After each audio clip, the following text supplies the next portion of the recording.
안녕하세요. 주님의 은혜가 여러분의 삶 가운데 가득하기를 소망합니다. 오늘의 교회를 섬기는 권호양 목사입니다.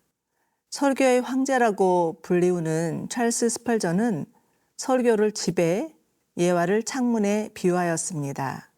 창문이 큰 집에 살면 마음까지도 상쾌해질 수 있듯이 설교에 있어서 적절한 예화는 듣는 이로 하여금 영적인 상쾌함을 느끼게 하기 때문입니다.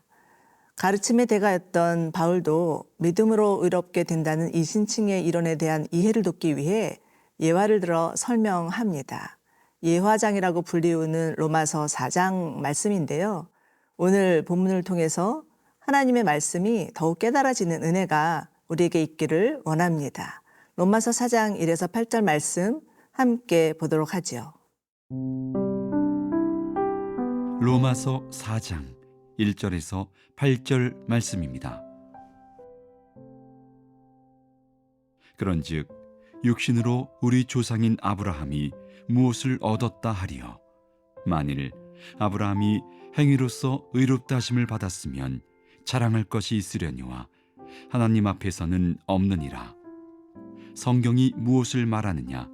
아브라함이 하나님을 믿음에 그것이 그에게 의로 여겨진 바 되었느니라.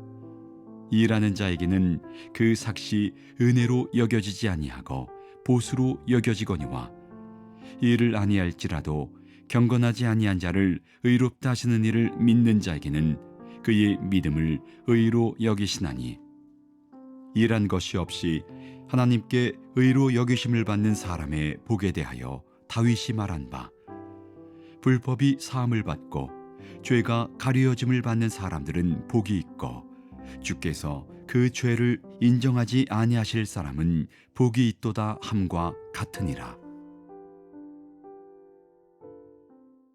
바울의 첫 번째 예화는 아브라함입니다.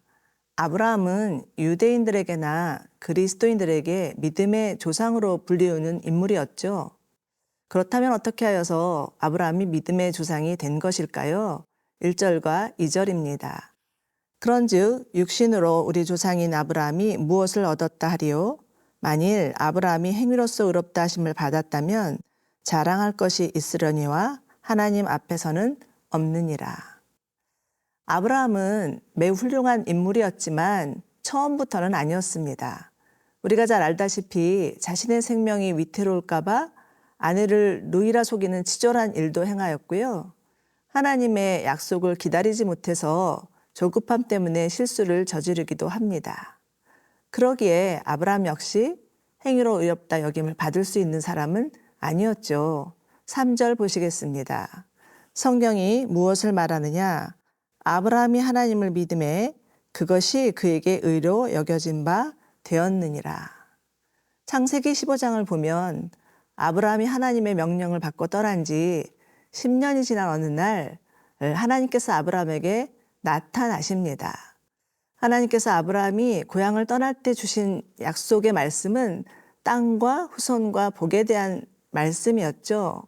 그런데 10년이 지났음에도 아브라함은 땅 한 평 소유하지 못하였고요. 한 명의 자녀도 갖지 못하였습니다. 그러니 여러분, 만약 이것이 여러분의 이야기라고 생각해 보십시오.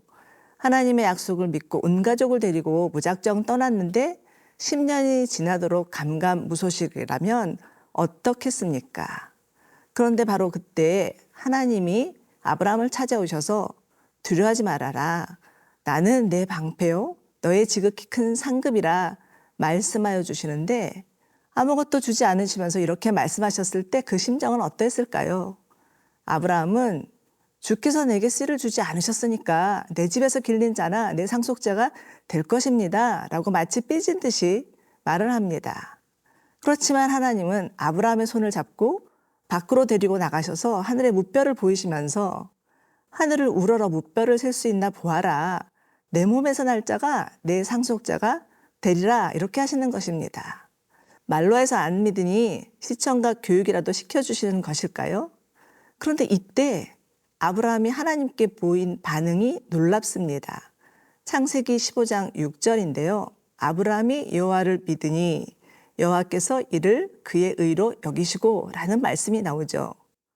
여러분, 아브라함에게 아이가 생기는 일은 인간적으로 생각할 때는 절대 불가능한 일이었습니다. 아브라함의 나이가 80 중반이었고 사라의 나이가 70 중반의 할머니였으니까요. 그렇지만 여러분, 믿음은 하나님이 말씀하셨기에 그 말씀을 그대로 믿는 것입니다.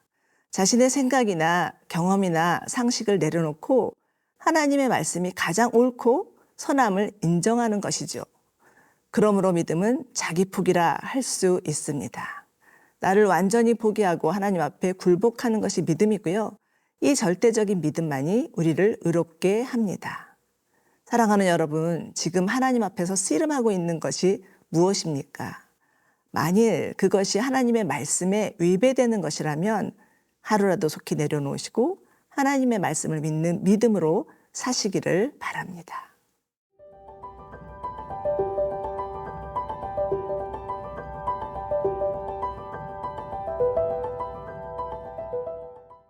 두 번째 예화의 주인공은 다윗입니다.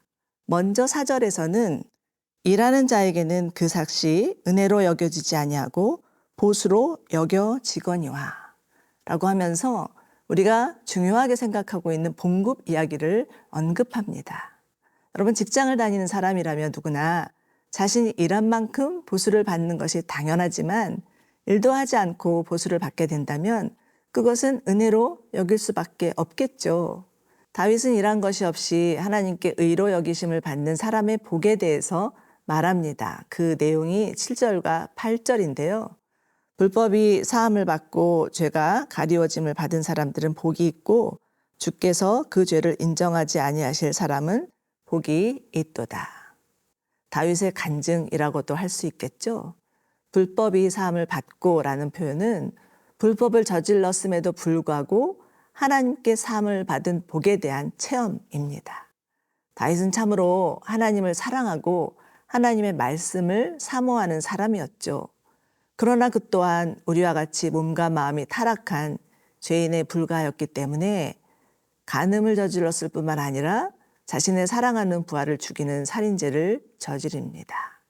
이는 하나님을 공경하지 않고 살인을 저지르고 이웃의 아내를 탐하는 등 10계명에 나오는 죄를 범한 것이었죠. 나단 선지자가 다윗에게 와서 그의 죄를 지적하자 다윗은 즉시로 자신의 죄를 인정하며 뉘우칩니다. 시편 51편을 보면 다윗이 얼마나 자신의 죄를 한탄하였는지를 잘 알 수 있는데요.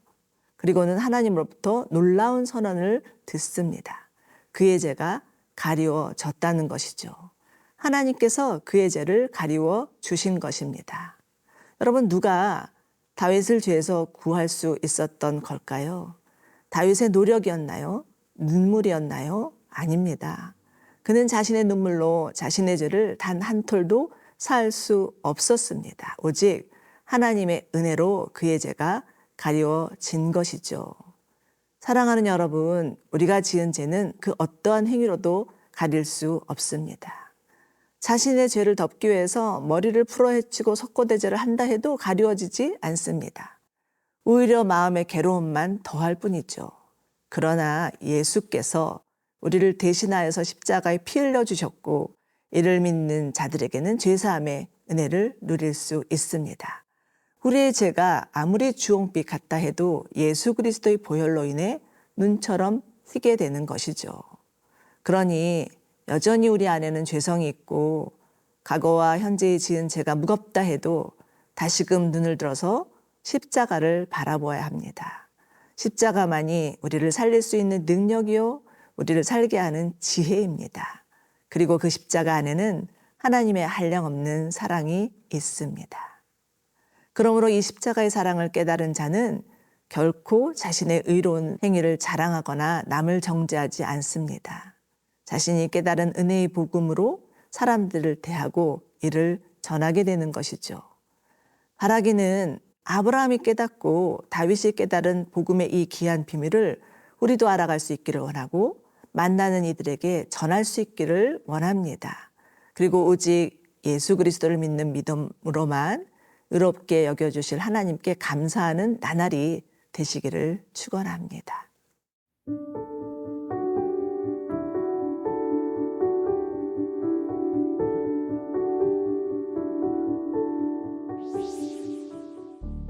우리를 위하여서 당신의 사랑하는 아들 예수님을 주신 하나님, 내게 주어진 현실과 나의 죄를 바라보지 아니하고 십자가의 예수님을 바라보게 하여 주옵소서. 십자가 안에 하나님의 극진하신 사랑이 있음을 알게 하여 주시옵소서. 우리를 위해서 피 흘리신 예수님의 이름으로 기도합니다. 아멘.